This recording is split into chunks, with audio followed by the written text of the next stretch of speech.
All right, well, good morning, everyone. I hope that everyone had a wonderful Labor Day weekend. Welcome to our beautiful and historic water tower and the water tower park that surrounds it. This is a facility that has just undergone some great renovation and improvements, and I hope that people in the community have opportunities to enjoy this building, and we'll be talking about why we are here in a couple of minutes. But I hope everybody had a wonderful Labor Day weekend.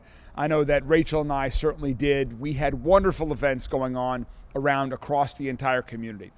We had tens of thousands of people in downtown Louisville enjoying World Fest on the Belvedere, enjoying the arts, the entertainment, the food, the culture, the diversity of our amazing city, all coming together as it does every day, Labor Day weekend downtown on the Belvedere. And so I want to thank all of the sponsors, everyone from Louisville Metro government and every department that helped make that happen. It was clean, it was well run, it was safe, and tens of thousands of families enjoyed their experience in downtown Louisville this weekend. We also had an amazing 20th anniversary of the mayor's hike, bike, and paddle.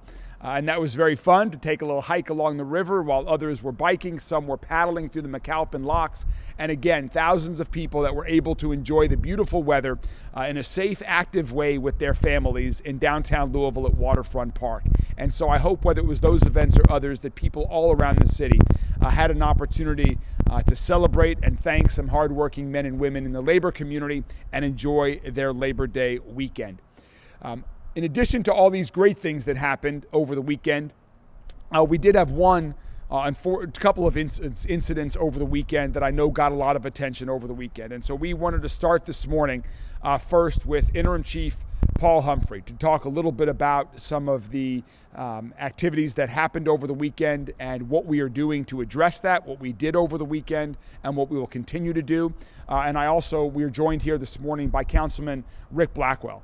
Councilman Blackwell has been a tremendous advocate for LMPD and for our city government to do more, to crack down on street racing, to crack down on illegal and totally unacceptable behavior on our streets that is conducted by a few number of people, but that is totally unacceptable and that we are working hard to address, and we will continue to address to prevent this from happening in the future. And so I wanted to thank Councilman Blackwell for your support of giving LMPD more tools that they can use in the weeks and months ahead.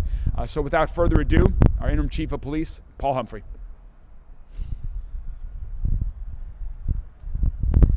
Thank you, Mr. Mayor. So, as the mayor said, last weekend was an absolutely amazing weekend in Louisville. The weather was beautiful. U of L won. So don't forget that. The World Fest and several other events. But unfortunately, we have people who can't play by the rules, who can't seem to get right. And that's something that we're going to address. We've continued to address. So the street racing phenomenon is not unique to Louisville. It's an issue that's happening all over the region, all over the country. And we really started to see a spike in that several years ago. Since then, with the help of council, some of the laws have been changed, and it's helped us to address this problem. The biggest thing that I want to point out that has changed in the law to address street racing is that the law no longer applies just to the people that are participating in the dangerous activity. It's all of the people around. So whether you do donuts or race, it doesn't matter if you're just standing there and watching, blocking the street. The law now allows us to seize all of those cars. So what you saw was pretty heavy enforcement when we had this problem kick off several years ago and over the last year or so. So you saw a real drop in that. And in that time period, we seized about 63 cars. Those cars we keep for up to 6 months. That does not include the arrest, the citations, and other things that go along with that and the fines. So understand that when you participate in this type of activity, we are going to take your car. And so when we saw this happen, this blatant disrespect on Saturday, Sunday we were back out and we dealt with this problem. We seized 2 vehicles on Sunday, made 4 lockups, including seizing four guns off the street. So we also know that many of these people are also participating in other crimes. So understand this, we are not going to allow this to happen, plain and simple. When we get information this is going to happen, we are going to address it, we are going to be out there in force, and we're going to make sure that we seize these cars, we take people to jail, we write citations, we seize their guns, and we make sure that it is unacceptable and they know that they're not going to get away with it. The other thing I want to point out is that just because they left that night doesn't mean this is over with. The law allows us for up to a year to identify participants in that and still go and seize their vehicles. So if they think they got away, they need to think again, because we are going to continue to work to make sure that those people are held accountable. Louisville is an amazing city with a lot to do. You can do plenty, you can have a lot of fun in this city, but that is not going to be acceptable. And we want to make sure that everybody understands that. It is not fair to the people that live in these neighborhoods to have to put up with that. It is not fair to the individual officers that have to deal with that. So we are going to make sure that it is addressed and is addressed appropriately. The other thing that I want to get to is that unrelated to street racing, LMPD is going to begin bi-weekly press conferences. This will be our opportunity to speak with you and the public about what is happening with crime, what is happening with our response to crime, and many of the good things that are going on inside LMPD. We will have that first press conference tomorrow, and you can expect to get members of the executive staff, command staff, as well as officers and detectives on a bi-weekly basis that are going to talk about things that are going on within the city to make sure that we keep you more up to date on everything, including things like these street racing events or special events that might affect traffic and things like that on a regular basis.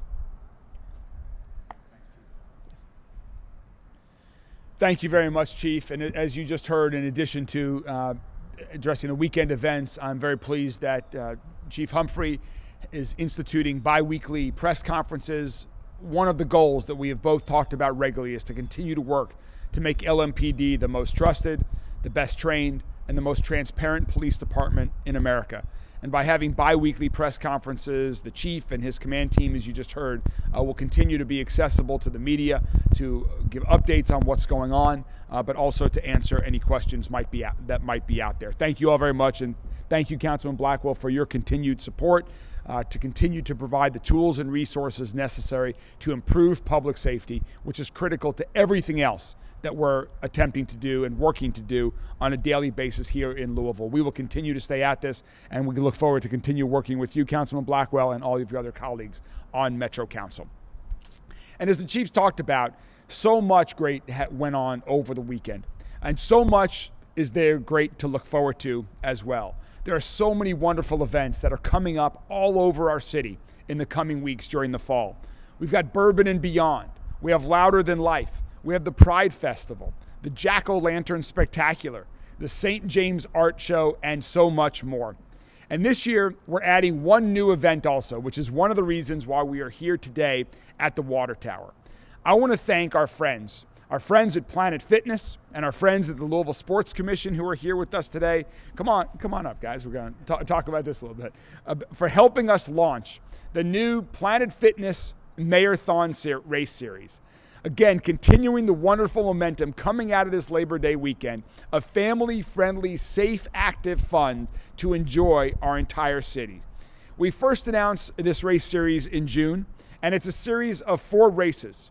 They're open to runners and walkers of all levels. People can come and enjoy the wonderful activities that we're getting ready to have. To anyone who wants to be outside, get active, meet new friends, come with old friends, come with your family, come from around the entire community. And the first of these 4 races in the Mayor-thon Race Series starts this Saturday, right here at the Water Tower. It's the Pure Tap 5K in partnership with the Louisville Water Company. And I appreciate so much the work that the Louisville Sports Commission has done to establish this race over the past years, and we're now excited to partner with them as part of this race series. This race, the Pure Tap 5K, sponsored by the Louisville Water Company, was started in 2011 and continues to get better every year. And it's the kickoff this year for our 4-race Mayor-thon Race Series.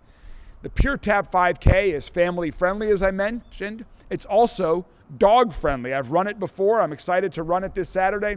And it's always fun to see folks that bring their family dogs out as well. It's still time to sign up for this event. And a reminder, thanks to our friends at Planet Fitness that are sponsoring this entire Mayor-thon series, anyone who signs up will get a free Planet Fitness membership through the entire race series in November, so that they can continue to train. If it's rainy outside one day and you want to walk, or if you want to do a few weights or other cardio activity, you can have a free Planet Fitness membership when you sign up. So the 4 races are first this Saturday, the Pure Tap 5K. Second is a brand new race, the Bourbon and Beyond 5K, where we're going to race around through Kentucky Kingdom at the Kentucky Fair and Exposition Center around Ring Road as part of the activities with Bourbon and Beyond weekend. That's September 21st at the fairgrounds. There's also the Norton Sports Health 4-miler in Iroquois Park. This is our hilliest race. It takes place in the afternoon. Last year, it was probably my toughest run of the year, so I'm excited to conquer it much better than I did last year, this year as part of the Mayorthon series. And finally, on November 16th, we have the Race the Runway 5.02K. Not just a 5K, but a 5.02K to celebrate our great city here in the 502 of Louisville. That's going to be at Bowman Field on the runway. Race the Runway 5.02K on November 16th is going to be the conclusion of this 4-race Mayorthon series.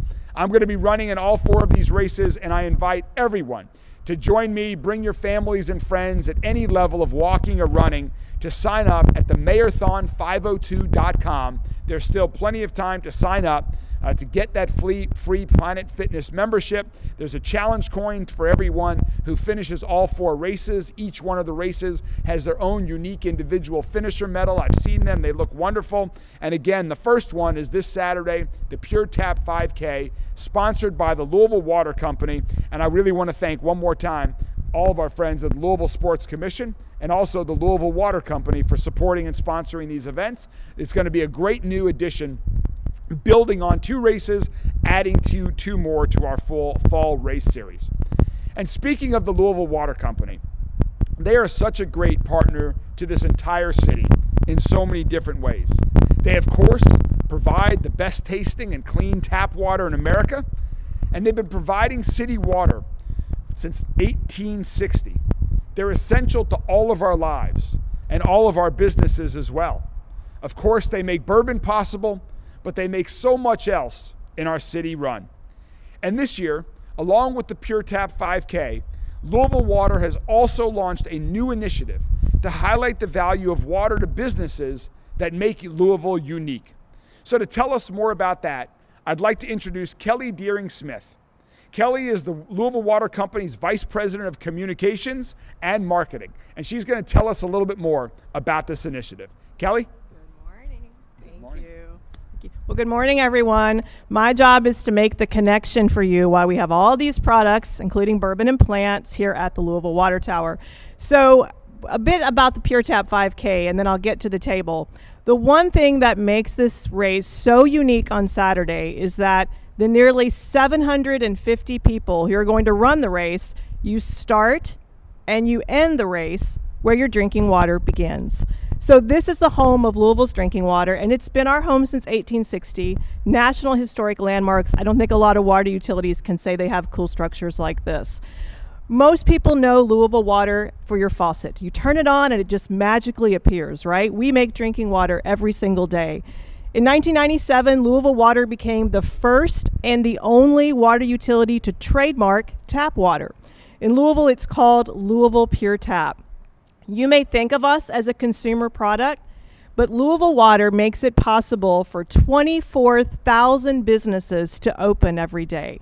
A school, a restaurant, some of the favorite products that you see here.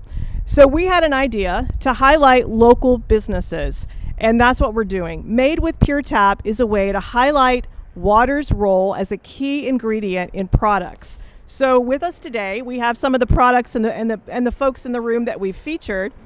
Everything from Elixir Kombucha, Matzo Pie, River Green Cocktails, Cazito Cookies, a dog park, plants, bourbon, Trellis Brewing, even more. So made with Pure Tap, what does it include? We're doing stories at the local businesses. We're featuring them on our website. We are working hand in hand with the Mayor's Economic Development Team to highlight the value of water in locating a business here. So my message to all of you, if you have a local business that uses a lot of water, get in touch with us at Louisville Water. We would really like to highlight the businesses who use our water every single day. There's a saying, no water, no bourbon. I think now we can say, no water, no muffins, no water, no kombucha, no water, no cookies, no water, no plants. So on behalf of Louisville Water Company, we really thank the community's support. we are really not just a utility. We're really in the business of public health. We make a product that there's no substitute. So we're an anchor for quality of life, and we're an anchor for economic development. So you can run the race on Saturday and then enjoy some of the products as well. Thank you. And thank you, Mayor. Thank you so much, Kelly. I'm excited to join all the folks from around the city this Saturday for the Pure Tap 5K. It's always a very special race, and it's a flat race course. So if you are racing and not walking, you can actually get a great time as well. I do also want to say that water is such an important part of our economy here in Louisville. And as we have the new Louisville Economic Development Alliance, one of the things that we are focused on is how can we capitalize on the abundant supply of clean, fresh, great tasting water that we have here in Louisville. Whether it's local businesses like the ones that Kelly just talked about, whether it's attracting new businesses here, whether it's new industries that need water to grow, we are fortunate here in Louisville. We have a competitive advantage here in Louisville with our abundant supply of water and our great partnership with the Louisville Water Company. And so you're going to be hearing a lot more about that in the months and years ahead as we continue to grow this partnership. So thank you so much, and I will see you on Saturday. And finally, we've got another partnership that we want to conclude with today. And that is, Kathy, you want to come on out? Okay. In this case, it's a partnership and a program that we've established to address a serious concern in Louisville Metro government and for any organization, and that's sexual harassment. We have no tolerance for sexual harassment in any agency, in any part of Louisville Metro government. It's unacceptable and it's inexcusable. Everyone should be treated with respect by their colleagues, and everyone has the responsibility to treat others with respect. That should be true in every workplace. And certainly, as public servants, it's the standard that I want to make sure we set for everyone in Louisville Metro government, for our colleagues and for the people that we serve. As you know, we have policies in place for reporting and responding to violations of our sexual harassment policies. We've strengthened those recently, along with making other changes in response to issues that came to light earlier this summer within the Louisville Metro Police Department. These changes included providing increased support for victims before, during, and after a complaint and the reporting process, providing broader and better training on sexual harassment prevention, making it easier to report sexual harassment complaints through multiple avenues, including their own supervisor, director, Metro HR, and the Metro Government Ethics Tip Line. And today, we're adding one more option for anyone who works in Metro government to report sexual harassment. And it's an option that's entirely outside of Louisville Metro government if that makes an individual feel more comfortable making that complaint.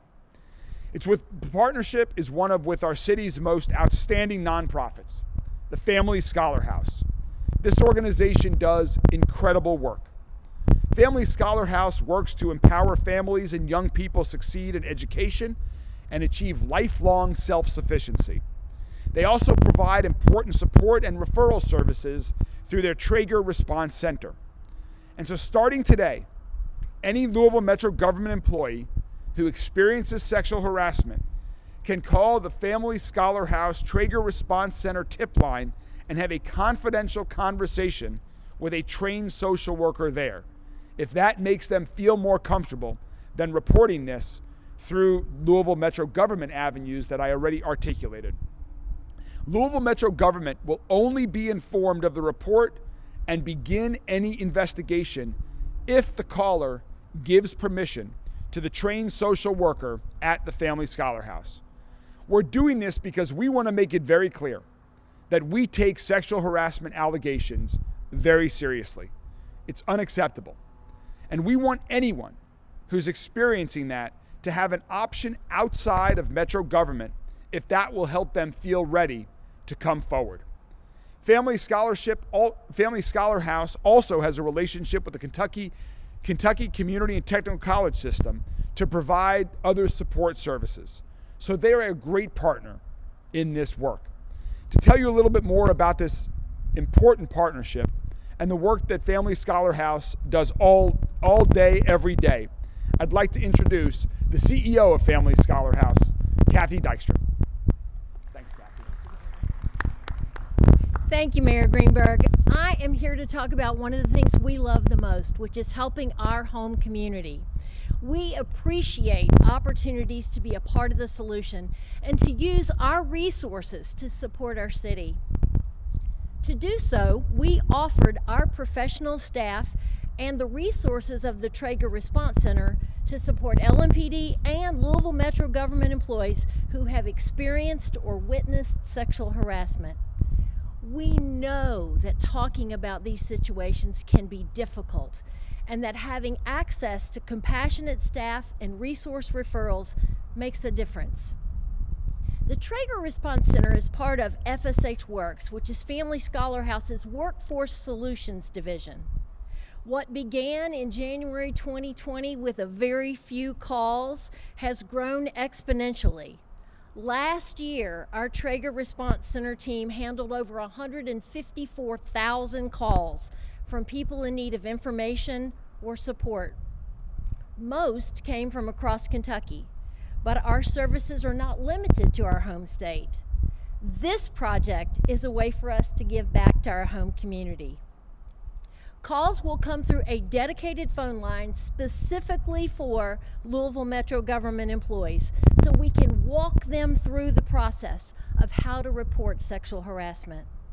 The call line ensures that employees will be able to reach out in a safe and confidential manner, knowing that their concerns will be addressed promptly and professionally. The dedicated number is 502-466-2500, 466-2500, and it is available 8 a.m. to 8 p.m. Monday through Saturday every week. Callers may choose to remain anonymous while getting information, or they may request follow-up relevant to their situation.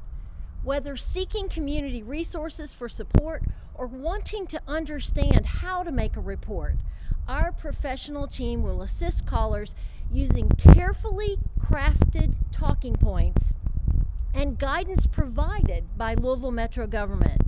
This ensures that every employee receives consistent and accurate information regarding the sexual harassment reporting process and next steps specific to their circumstances. Again, that number is 502-466-2500. Working together, this collaboration with Louisville Metro government is designed to support employees, provide relevant referrals, identify and share any trends, and maintain confidentiality at every step. We appreciate the trust and confidence that the mayor and his team have placed in us, and we are proud to provide this program. Thank you. Thanks, Kathy. Thank you. Thank you. Thank you so much, Kathy. Thanks for being a partner with Louisville Metro government on this important initiative. And thank you for everything that you and your colleagues do every day at Family Scholar House. It's amazing what you all work. And so I hope this call line never has any calls, but we wanted to make sure it is available in the event that folks within Louisville Metro government feel more comfortable reaching out to someone outside of Louisville Metro government to take that.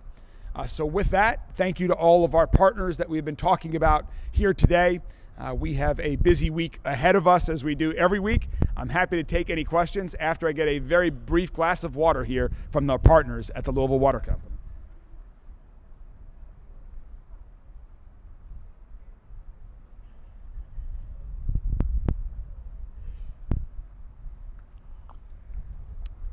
Are there any questions from members of the media?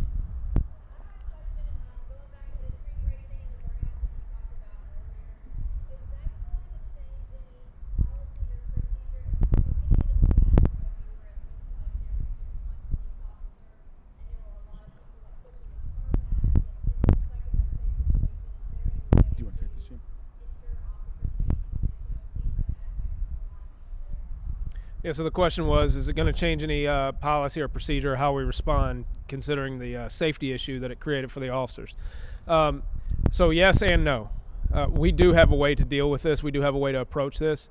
it's clear what we need to do is we need to push that information out and make sure that every patrol officer understands the approach that we want to take so that it's safe for them in their response.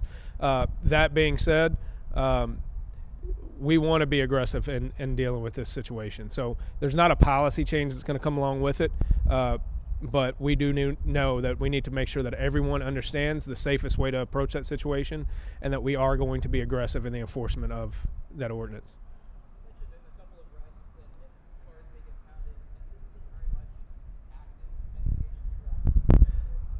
So the question was, is this still a very much active investigation? Yes. So the ordinance allows us to identify vehicles that are involved for up to a year from the incident. So we will have investigators in our real-time crime center combing through video after video after video to identify the people that are involved.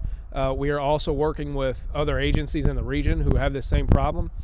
So we have gotten intelligence from several of the other cities around the region that are dealing with the exact same people. So it's not just that they are in Louisville. We've seen the exact same cars show up in Cincinnati and Indianapolis and other places. So they will be dealt with. Roberto? The ordinance change, the amendment that went through, that was about a year ago. I